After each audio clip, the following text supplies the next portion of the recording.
Bismillahirrahmanirrahim. Assalamualaikum warahmatullahi wabarakatuh. Alhamdulillahilladzi khalaqal mukallifina liya'buduh wa adarra 'alaihimul arzaqa liyashkuruh wa waddaha lahumul adillata wal barahina liya'rifuh. Allahumma salli wa sallim ala nabiyyina Muhammad wa ala alihi wa ashabihi wa ila jami'il ladzina taba'uh. Alhamdulillah, segala puji bagi Allah Subhanahu wa taala. Semoga kita semuanya selalu Allah berikan kesehatan, kekuatan untuk bisa selalu beramal solih di kehidupan kita sehari-hari. Semoga kesehatan selalu Allah berikan pada kalian, wahai santriwan santriwati 11 kelas 9. Alhamdulillah, pada pertemuan yang ketiga ini Allah masih memberikan pada kita semuanya kekuatan untuk bisa bersama-sama belajar di SMP Muhammadiyah Plus Klaten Utara ini. Santriwan santriwati semuanya, untuk pertemuan yang ketiga ini di mata pelajaran fikih, kita akan masuk pada bab yang pertama, yaitu tentang zakat dan membelanjakan harta sesuai syariat Islam, yang tujuannya adalah seluruh santri diharapkan selalu bersyukur atas nikmat Allah Subhanahu wa taala,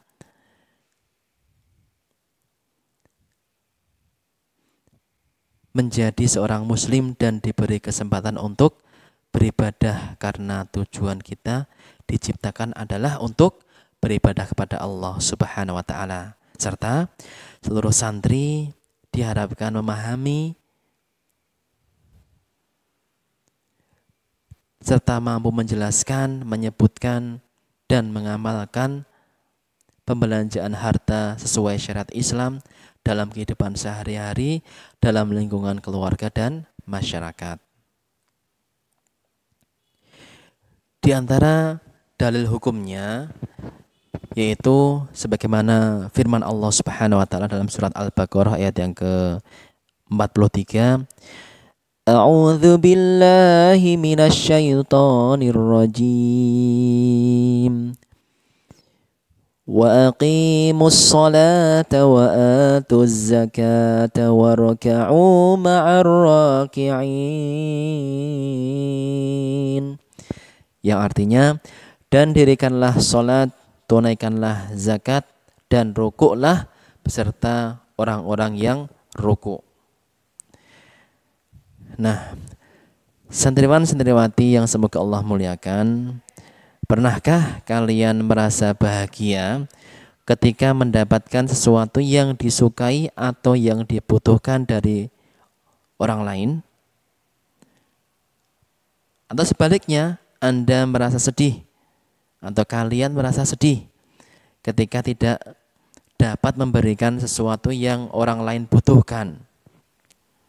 Maka dari itu, berbahagialah orang yang dapat memberikan sesuatu kepada orang lain yang membutuhkannya. Kenapa? Karena Allah akan membalasnya dengan berlipat ganda. Namun, akan tetapi, kalian tidak perlu bersedih hati apabila suatu ketika belum dapat memberikan sesuatu kepada orang yang lain, kepada orang lain. Karena mungkin kalian belum memiliki sesuatu yang orang lain butuhkan. Kalian perlu bersabar dan bersyukur atas pemberian Allah Subhanahu wa taala, atau qanaah. Kenapa? Karena Allah Subhanahu wa taala akan menambah nikmatnya apabila kita bersyukur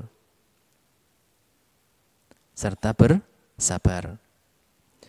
Adapun wujud dari rasa syukur atas nikmat yang Allah berikan kepada setiap muslim, khususnya berupa kenikmatan harta, adalah dengan cara membelanjakannya sesuai dengan ketentuan agama Islam.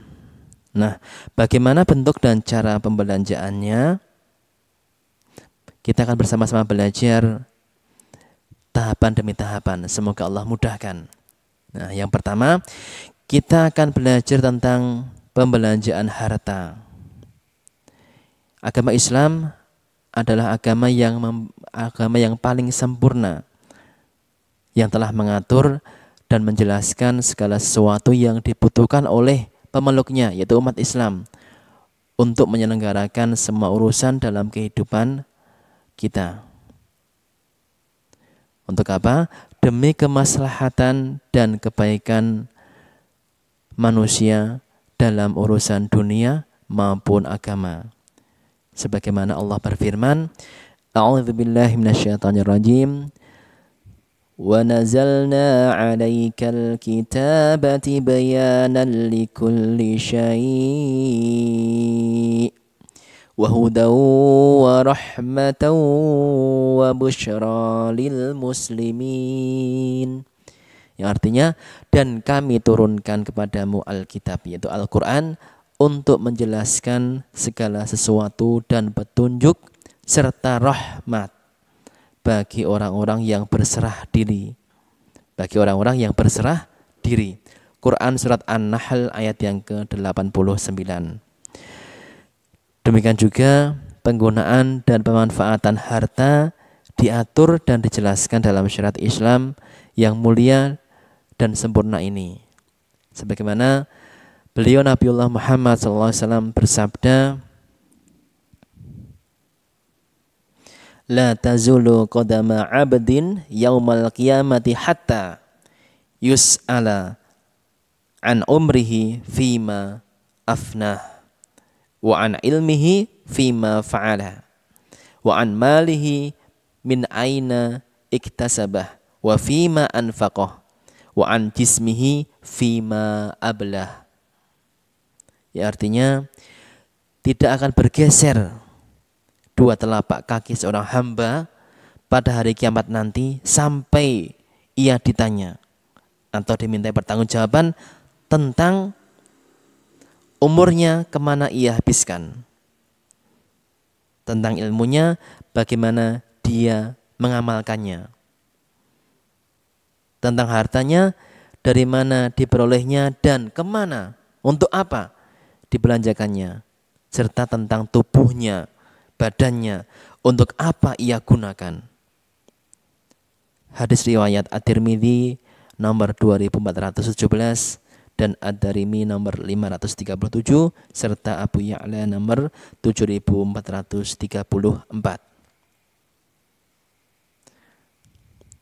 Hadis di atas menunjukkan wajibnya mengatur pembelanjaan harta dengan menggunakan harta-harta tadi untuk hal-hal yang baik yang Allah ridhoi. Kenapa? Karena pada hari kiamat nanti manusia akan dimintai pertanggungjawaban tentang harta yang mereka belanjakan sewaktu di dunia.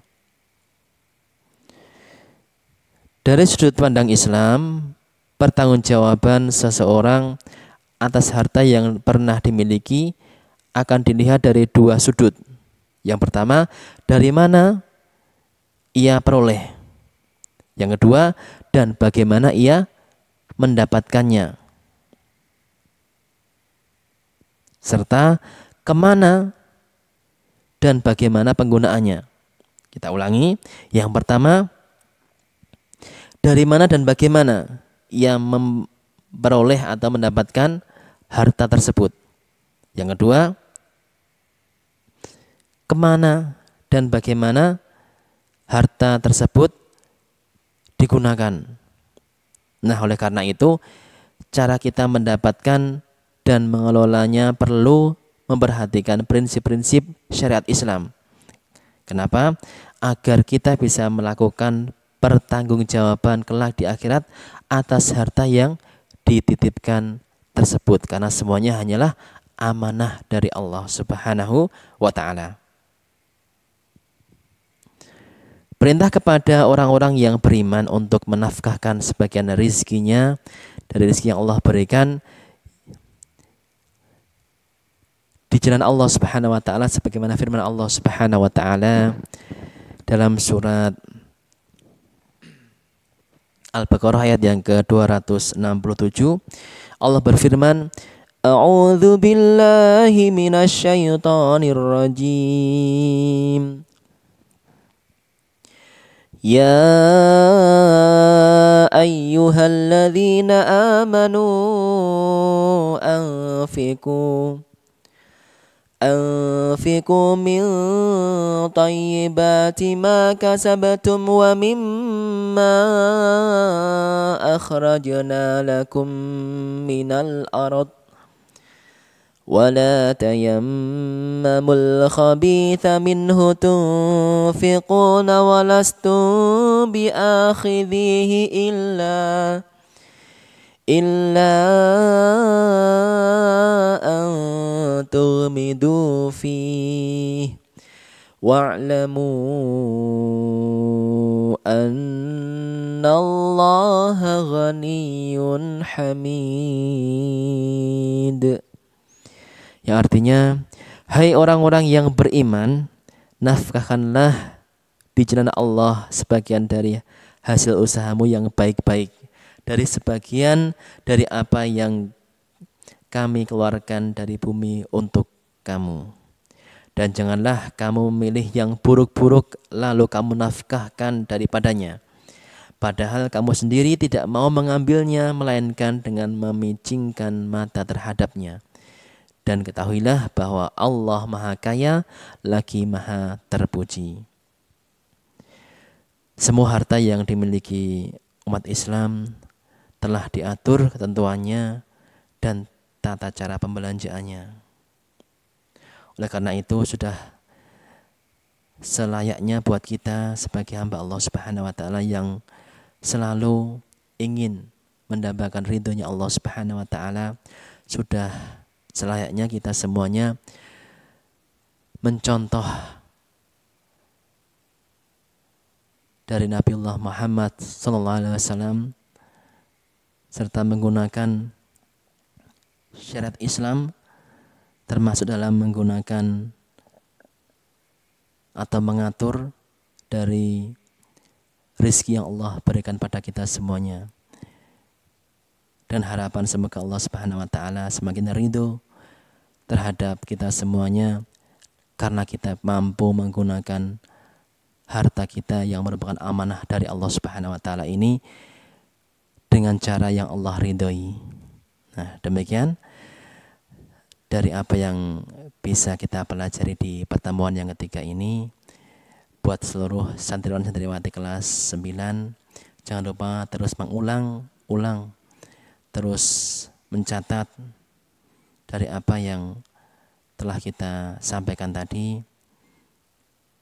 Semoga dengan kalian rajin mengulang-ulangnya, rajin mencatat dari apa yang belum kalian fahami, maka Allah mudahkan kalian untuk memahaminya, sehingga Allah berkehendak untuk semakin membuat kalian faham dan semakin mudah kita untuk mengamalkan dari ilmu tersebut, sehingga makin mudah pula ridha Allah untuk sampai pada kita.